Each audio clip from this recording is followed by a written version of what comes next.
የተሞላች መንደር በጸጥታ የተዋጠ ቤት 4 ቀናት አልፈው ነበር ተስፋቸው ተከብሮ ከአልዓዛር ጋር። ማርታ በሹክሹክታ አንተ በዚህ ኖረ በነበር ቃለች። ማርያም በእግሩ ስር አለቀሰች። ሰማይም እያንዳንዱን ጩኸት ሰማ።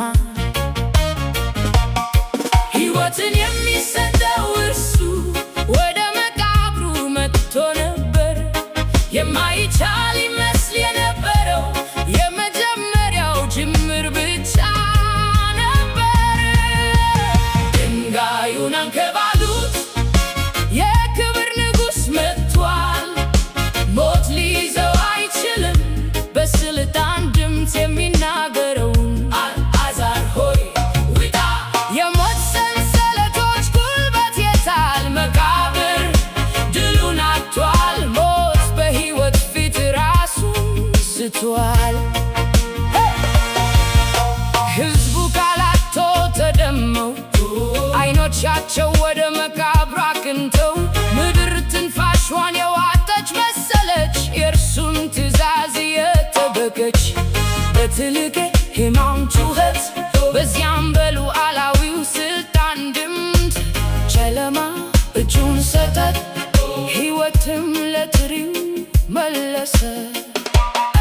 ሕይወትን የሚሰጠው እርሱ ወደ መቃብሩ መጥቶ ነበር።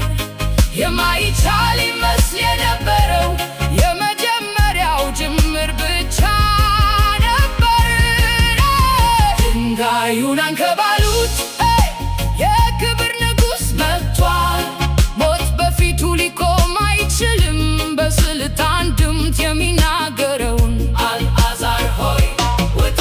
የሞት ሰንሰለቶች ጉልበት የታል? መቃብር ድሉን አጥቷል። ሞት በሕይወት ፊት ራሱን ስቷል።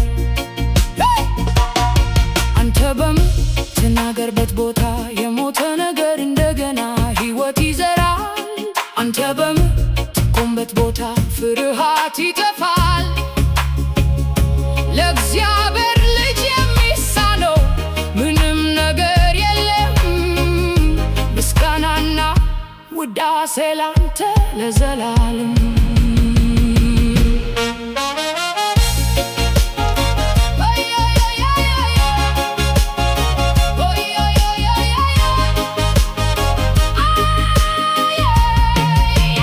ድንጋዩን አንከባሉት፣ ተስፋ እንደገና ሕያው ሆኗል።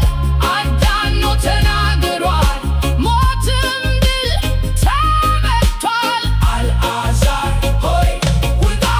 እያንዳንዱ ሰንሰለት ተሰብሯል። ኢየሱስ